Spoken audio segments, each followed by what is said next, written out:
Mutation के विषय में जानेंगे, है ना। और क्रोमोसोमल म्यूटेशन के अंतर्गत क्या क्या अध्ययन करना है और इससे बहुत अधिक प्रश्न पूछे जाते हैं। आप जो है टर्नर सिंड्रोम हो, क्लाइनफेल्टर सिंड्रोम हो, ये सभी प्रश्न पूछे जाते हैं और आज हम इसके विषय में जो है ध्यान से देखेंगे। इसको वीडियो एक बार दो बार देखना है और जो दोस्त या फेसबुक ये जो है व्हाट्सएप से लिंक नहीं है उनको बोलिए सर से कांटेक्ट करें और उनका नंबर हम ग्रुप में ऐड कर लेंगे, उनका भी बेनिफिट मिलेगा। और साथ साथ यहाँ तो हम समझाएंगे ही और टाइप किया हुआ नोट्स आपको जो है से इस पर अपलोड करेंगे, है ना। उसको लिखना है, यहाँ इसके भी डायग्राम को समझना है, बनाना है और साथ साथ वहाँ जो टाइप करके भेजेंगे पीडीएफ फाइल बनाकर भेजेंगे उसको अपना नोट्स जो है से बना लेना है। वो कंप्लीट बनाया हुआ रहेगा नोट्स, उसमें कोई तरह का दिक्कत यानी थ्योरी प्लस में क्वेश्चन आंसर ऑब्जेक्टिव तीनों शामिल रहेगा। तो देखिए आज हम लोग जानते हैं क्रोमोसोमल म्यूटेशन। क्रोमोसोमल म्यूटेशन, है ना। तो देखिए आपको हम पहले बताए हैं कि जो क्रोमोसोमल म्यूटेशन है एक बृहद परिवर्तन है, बड़ा परिवर्तन है। तो क्रोमोसोमल म्यूटेशन, है ना, क्रोमोसोमल म्यूटेशन जो है एक बड़ा परिवर्तन है और क्रोमोसोमल म्यूटेशन को जो है ना, आपको क्रोमोसोमल म्यूटेशन को दो भाग में जो है से बांटा जाता है, यूपोलाइडी और एन्यूपोलाइडी, है ना। यह क्रोमोसोमल म्यूटेशन जो है इसको दो भाग में, है ना, यूपोलाइडी और एन्यूपोलाइडी दो भागों में बांटा जाता है ना। तो देखिए यूपोलाइडी और एन्यूपोलाइडी दो भागों में इसको बांटा गया है। तो अब जानना है कि देखिए क्रोमोसोमल म्यूटेशन में होगा क्या। देखिए पहले इस क्रोमोसोमल जो म्यूटेशन है तो इसमें क्रोमोसोम की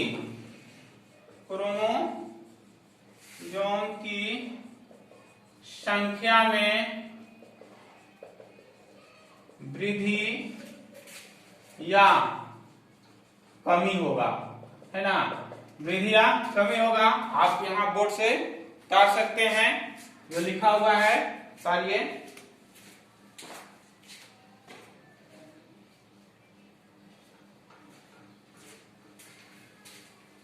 तो आप लोगों ने उतार लिया, है ना। इसमें क्रोमोसोम की संख्या में वृद्धि या कमी होगा।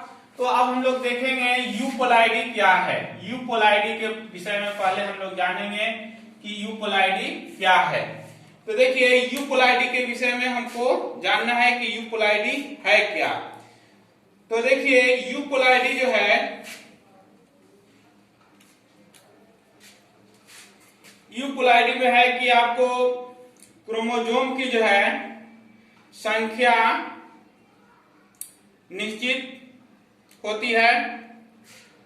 देखिए पहले हम लोग यूपोलाइडी से पहले हम लोग जानते हैं एन्यूपोलाइडी के विषय में जानते हैं, है ना। यूपोलाइडी से पहले हम लोग एन्यूपोलाइडी को पहले देख लेते हैं, इसके बाद हम लोग यूपोलाइडी जानेंगे। एग्जाम के दृष्टिकोण से जो है से महत्वपूर्ण है। देखिए यूपोलाइडी ना, अब देखिए एन्यूपोलाइडी के विषय में हम जानेंगे एन्यूपोलाइडी है क्या।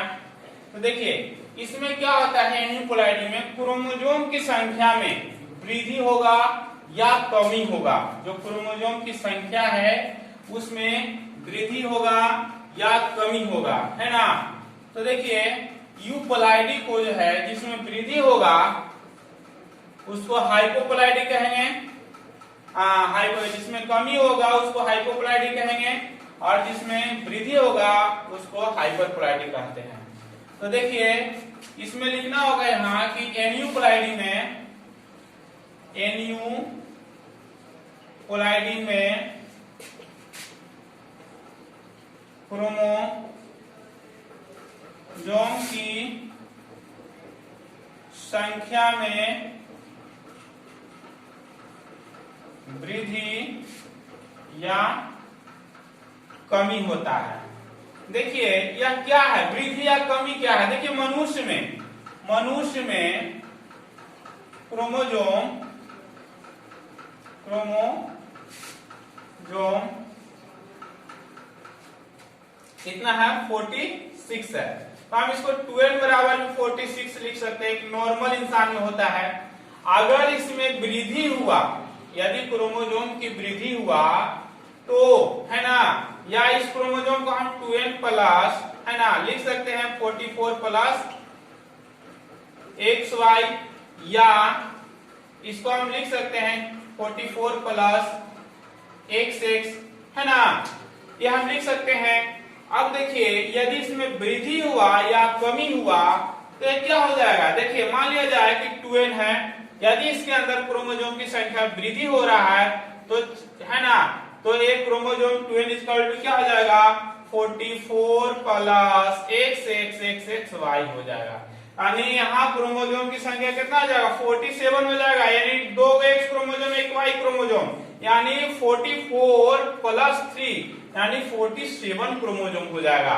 यदि इसके अंदर क्रोमोजोम की संख्या में कमी होती है, मान के चलते हैं 2n है और यदि क्रोमोजोम की संख्या 44 है और इसमें अगर कमी हो रहा है तो यहाँ y हो जाएगा, यहाँ x हो जाएगा, यहाँ x हो जाएगा, एक x नहीं आएगा यानी 45 हो जाएगा। समझ गए। तो यह कभी कभी है ना पेयर्स क्रोमोजोम की संख्या में भी वृद्धि होती है। तो देखिए आप लोग समझ चुके होंगे कि जो एनियोपोलाइडी है, एनियोपोलाइडी में क्रोमोजोम की संख्या में वृद्धि या कमी होता है। देखिए बच्चों, जब क्रोमोजोम की संख्या में वृद्धि या कमी होगा तो मनुष्य के अंदर बड़ा परिवर्तन होता है और यह परिवर्तन जो है हम आगे जानेंगे। Klinefelter syndrome, Turner syndrome, down syndrome, इसके विषय में हम जैसे अध्ययन करेंगे। तो हम लोग पहले जानेंगे कि जो एनियोपोलाइडी है ना, एनियोपोलाइडी का कौन कौन से भाग है। अब हम लोग जो है एनियोपोलाइडी के भाग के बारे में जानेंगे। देखिए एनियोपोलाइडी,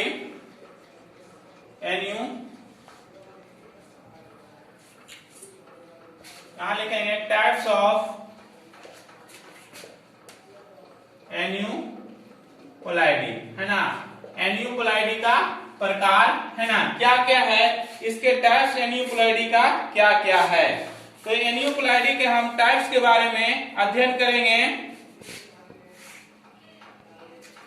तो देखिए एनियोपोलाइडी का देयर आर 2 टाइप्स है ना, एनियोपोलाइडी का 2 प्रकार है। एनियोपोलाइडी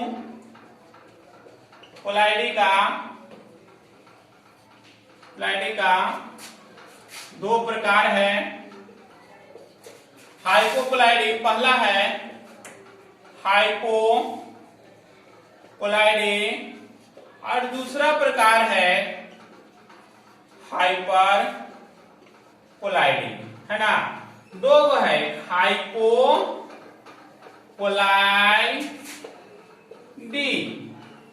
एक है हाइपरपोलाइडी। तो देखिए बच्चों हाइपोपोलाइडी हाइपरपोलाइडी है, तो अब हम एक एक करके इसके विषय में अध्ययन करेंगे कि हाइपोपोलाइडी है क्या। तो देखिए हाइपोपोलाइडी, तो हाइपोपोलाइडी में क्या होता है बच्चों। देखिए हाइपोपोलाइडी में क्रोमोजोम की संख्या में कमी हो जाएगा है ना। तो देखिए यहाँ इसका डिफिनेशन होगा, जैसे मान के चलते हैं 46 क्रोमोजोम है मनुष्य के अंदर, तो यहाँ 45 हो जाएगा, यानी क्रोमोजोम की संख्या में कमी हो जाएगी। तो इसको कहते हैं हम हाइपोपोलाइडी, इसको हम लोग क्या कहते हैं हाइपोपोलाइडी। तो देखिए बच्चों यहाँ इसका डिफिनेशन होगा कि हाइपोपोलाइडी, तो हाइपोपोलाइडी में क्रोमोजोम की संख्या में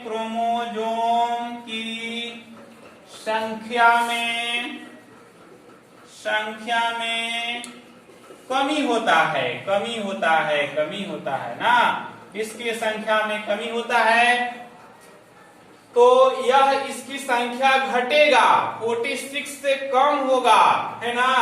तो जब क्रोमोजोम की संख्या घटेगा तो उसको हम हाइपोपोलाइडी कहेंगे, और जब क्रोमोसोम की संख्या बढ़ेगा तो उसको हम हाइपरप्लॉइडी कहेंगे, घटेगा तो हाइपोप्लॉइडी कहेंगे और बढ़ेगा तो हाइपरप्लॉइडी कहेंगे।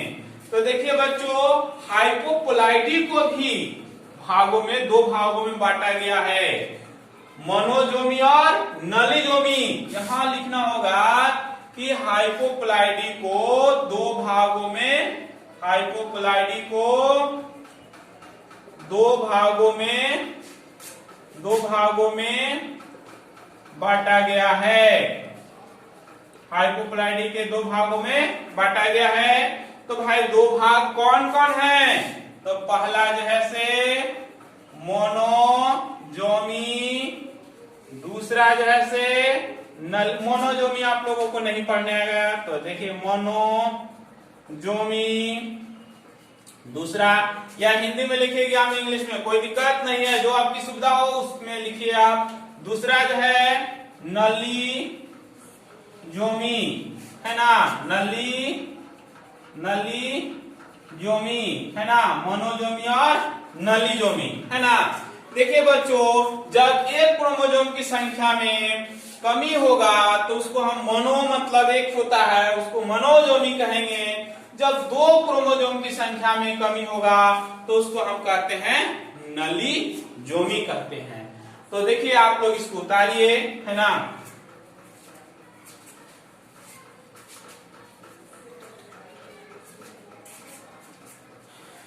देखिए अब जो है हम लोग, आप लोग उतार लिए होंगे वीडियो को, है ना, रोक के आप उतार सकते हैं इसे। तो अब हम जो है आगे चलते हैं।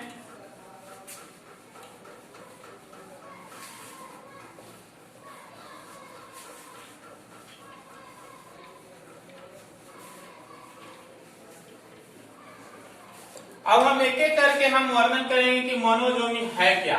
मोनोजोमी, देखिए जब एक क्रोमोसोम की संख्या में कमी होगा, एक यानी एक माने यानी कहने का मतलब 46 है, तो एक वो घटेगा तो हो जाएगा 45 हो जाएगा, यानी एक क्रोमोसोम की संख्या घटेगा तो 45 होगा। जैसे भी मान लिया जाए कि किसी आप, है ना, लेडीज में लेते हैं 44 प्लस X होता है, तो इनके अंदर 46 क्रोमोसोम हो गया। लेकिन अगर 44 प्लस X एगो रहेगा तो होगा यहाँ 45 क्रोमोसोम। तो यह जो हुआ तो यह टर्नर सिंड्रोम हो गया। इस, है ना, आपको, है ना, गर्ल्स में टर्नर सिंड्रोम हो गया। हर्ष में कुछ टर्नर सिंड्रोम, हम आगे भी इसका अध्ययन करेंगे। तो यह टर्नर सिंड्रोम जो हुआ, एक क्रोमोसोम की संख्या की कमी से हुआ, तो उस फीमेल के अंदर मेल का लक्षण आ जाता है और वह फीमेल बांझ होती है। उसको हम लोग 3 जेंडर के अंतर्गत उसको रखा जाता है। उनमें संतान उत्पन्न करने की क्षमता नहीं होती, उनकी बच्चेदानी जो होता है, यूट्रस, वो विकसित नहीं होता है ना। तो यह जो है एक क्रोमोसोम की कमी के कारण ऐसा जो है कंडीशन घटित होता है। यह कंडीशन किसी के संतान में ऐसा हो सकता है जब परिवर्तन होता है, तो यह किसी के संतान में भी ऐसा हो सकता है। तो यही है आपको मोनोजोमी, जब क्रोमोसोम की संख्या में, एक क्रोमोसोम की संख्या में कमी होगा तो उसे हम मोनोजोमी कहते हैं। जब एक क्रोमोसोम की संख्या में कमी होगा तो उसे हम मोनोजोमी कहते हैं। उसे हम मोनोजोमी कहते हैं, उसे हम मोनोजोमी कहते हैं, है ना। जब एक क्रोमोसोम की संख्या में कमी होता है तो उसको हम क्या कहते हैं? मोनोजोमी कहते हैं। तो मोनोजोमी का जो उदाहरण है वह आपका जो है टर्नर सिंड्रोम है। टर्नर सिंड्रोम,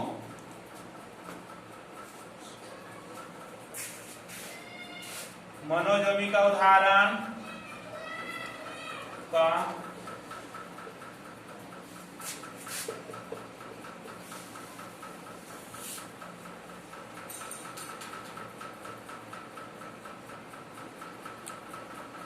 टर्नर सिंड्रोम है।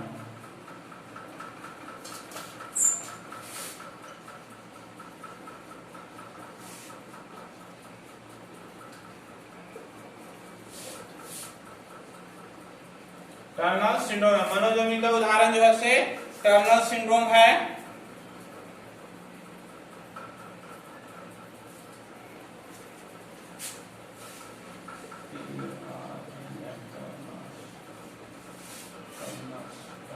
टर्नर सिंड्रोम है ना। मोनोजोमी का उदाहरण जो है से आपका जो है से टर्नर सिंड्रोम है।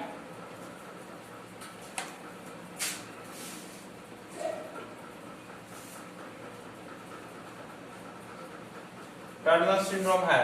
तो अब हम लोग नेक्स्ट वीडियो में जानेंगे नलीजोमी, है ना, और नलीजोमी जानेंगे। देखिए यह YouTube पर भी है ना, यानी YouTube पर यदि आपको सर्च करना है तो म्यूटेशन, है ना, म्यूटेशन लिखना है और उसमें रमेश कुमार लिख देना है ना, तो आपको जो है YouTube पर भी आपको वीडियो आ जाएगा, है ना। म्यूटेशन और प्लस में वहां नीचे रखना है रमेश कुमार, तो ये आपको टॉपिक जो बता रहे हैं वो आपको आ जाएगा। ठीक है, तो अधिक से अधिक जो है YouTube पर जाने के बाद चैनल को आप सब्सक्राइब कर दीजिएगा। तो सब्सक्राइब करने के बाद आपका जो वीडियो डाला जाएगा वो जल्दी आपको नोटिफिकेशन मिल जाएगा।